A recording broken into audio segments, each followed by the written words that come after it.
രണ്ടാഴ്ചയ്ക്കിപ്പുറം വിവാഹം നടക്കേണ്ട വയനാട് അമ്പലവയലിൽ വീട്ടിലേക്ക് അഖിലിന്റെ മൃതദേഹം എത്തിച്ചപ്പോൾ സങ്കടക്കടലായി വീടും പരിസരവും. അല്ലെങ്കിലും പ്രവാസികളുടെ മരണമെന്ന് കേൾക്കുമ്പോൾ നമ്മൾക്കെല്ലാവർക്കും വല്ലാത്തൊരു വേദനയാണ്. മരിച്ചാൽ പോലും ഉറ്റവർക്കും ഉടയവർക്കും ഒന്നും കാണാൻ സാധിക്കാത്ത അവസ്ഥ, അത് വല്ലാത്തൊരു അവസ്ഥ തന്നെയാണ്. സൗദിയിൽ വാഹനാപകടത്തിൽ അഖിലും പ്രതിസുത വധു ടീനയും മരിച്ചത് ഏപ്രിൽ 2-നാണ്. അവധി ദിവസങ്ങളും മറ്റു നടപടിക്രമങ്ങൾ മൂലവും മൃതദേഹം വിട്ടുകിട്ടാൻ 2 മാസത്തിനടുത്ത് സമയമെടുത്തു. കുറച്ചു ദിവസങ്ങൾക്കുള്ളിൽ തന്നെ ടീനയുടെ മൃതദേഹം നാട്ടിലെത്തിക്കാനുള്ള ശ്രമത്തിലാണ് കുടുംബം. കല്യാണം കഴിഞ്ഞ് ടീനയെയും കൂട്ടി അമ്പലവയൽ ഇളയടത്തുമഠത്തിലെ വീട്ടിൽ ഒരുമിച്ചെത്തേണ്ട അഖിൽ ഇന്നലെ എത്തിയത് തനിച്ചായിരുന്നു. മരിച്ച് 2 മാസത്തിന് ശേഷം അഖിലിന്റെ മൃതദേഹം വീട്ടിലെത്തിച്ചപ്പോൾ വീടും പരിസരവും സങ്കടക്കടലായി മാറി. UK-യിൽ എഞ്ചിനീയറായി ജോലി ചെയ്തിരുന്ന അഖിൽ അലക്സിന്റെയും സൗദിയിൽ നഴ്സായി ജോലി ചെയ്തിരുന്ന വയനാട് നടവയൽ സ്വദേശി ടീനയുടെയും വിവാഹം നിശ്ചയിച്ചിരുന്നത് ജൂൺ 16-നാണ്.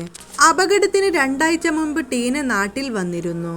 തുടർന്ന് സൗദിയിലെത്തി ജോലി രാജിവെച്ച് നാട്ടിലേക്ക് തിരിച്ചുവരാൻ നിൽക്കുമ്പോഴാണ് ദാരുണമായ അപകടം. വിവാഹത്തിനണിയാനുള്ള സ്വർണവും മറ്റും ടീന വാങ്ങിവെച്ചിരുന്നു. വിവാഹത്തിനാവശ്യമായ സാധനങ്ങളൊക്കെ വാങ്ങിവെക്കുമ്പോൾ സുഹൃത്തുക്കൾക്കും ബന്ധുക്കൾക്കുമൊക്കെ ആ ഫോട്ടോകളൊക്കെ അയച്ചു നൽകുമായിരുന്നു. വിവാഹത്തെക്കുറിച്ച് ഒരുപാട് പ്രതീക്ഷകളുള്ള പെൺകുട്ടിയായിരുന്നു ടീന.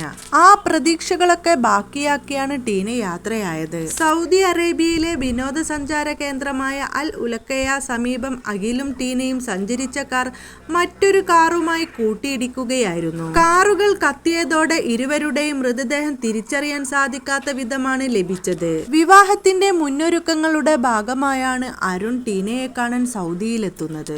വിവാഹത്തെക്കുറിച്ച് ഇരുവർക്കും നല്ല പ്രതീക്ഷകളായിരുന്നു.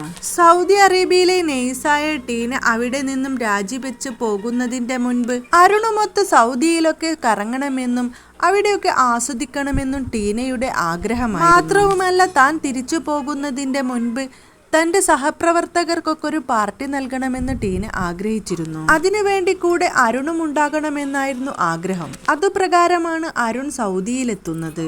അവർ ഇരുവരുമൊത്തുള്ള സന്തോഷവേളയിൽ മരണം അവർ രണ്ടുപേരെയും കവർന്നെടുത്തു. വെള്ളിയാഴ്ച രാത്രിയോടെ നെടുമ്പാശ്ശേരി വിമാനത്താവളത്തിൽ എത്തിച്ച അരുണിന്റെ മൃതദേഹം രാവിലെ 10:30-ഓടെ വീട്ടിലെത്തിച്ചു. ഉച്ചയോടെ സെന്റ് മാർട്ടിൻ ചർച്ചിൽ അടക്കം ചെയ്തു. 2 വർഷമായി സൗദിയിൽ കാർഡിയാറ്റിക് സെന്ററിൽ നഴ്സായി ജോലി ചെയ്യുകയായിരുന്നു ടീന. UK-യിൽ 4 വർഷമോളമായി എഞ്ചിനീയറായി ജോലി ചെയ്യുകയായിരുന്നു അഖിൽ. കല്യാണത്തിനു ശേഷം UK-യിലേക്ക് പോകാനായിരുന്നു ഇരുവരുടെയും തീരുമാനം. നടപടികൾ പൂർത്തിയാക്കി ടീനയുടെ മൃതദേഹം വിട്ടുകിട്ടുമെന്നാണ് പ്രതീക്ഷ. ഒരു പ്രവാസി മരിച്ചു കഴിഞ്ഞാൽ അവരുടെ വീട്ടുകാർ അറിയണമെങ്കിൽ ദിവസങ്ങളോളം എടുക്കും. ചുറ്റുവട്ടത്തുള്ളവരും ബന്ധുക്കളുമൊക്കെ മരണവാർത്ത അറിഞ്ഞു കാണും. പക്ഷേ വീട്ടുകാർ അത് അറിഞ്ഞു കാണില്ല. അവർക്ക് മുമ്പിലൂടെ അയൽവാസികളും ബന്ധുക്കളുമൊക്കെ കരയുന്ന ഹൃദയവുമായി ചിരിക്കും. അവരുടെ മുഖത്ത് നോക്കാൻ പോലും പറ്റാത്ത അവസ്ഥ വരും. എങ്കിലും അവരതറിയാതെ പിടിച്ചു നിർത്തണം. കാരണം മരിച്ചവരുടെ ബോഡി കിട്ടണമെങ്കിൽ നടപടിക്രമങ്ങളൊക്കെ കഴിഞ്ഞതിന് ശേഷം മാത്രമേ ലഭിക്കുകയുള്ളൂ. അത് ചിലപ്പോൾ ദിവസങ്ങളോളവും മാസങ്ങളോളവും എടുക്കും. അങ്ങനെയൊരു അവസ്ഥയായിരുന്നു ടീനയുടെയും അരുണിന്റെയും കുടുംബം കടന്നുപോയത്. കുറച്ചു ദിവസങ്ങൾക്ക് ശേഷമാണ് ഇരുവരുടെയും വീട്ടുകാർ അറിയുന്നത് തന്നെ. ഏതായാലും അരുണിന്റെ മൃതദേഹം ലഭിച്ചു. ഇനി ടീനയുടെ മൃതദേഹം ഉടനെ തന്നെ ലഭിക്കുമെന്ന് പ്രതീക്ഷിക്കുന്നു.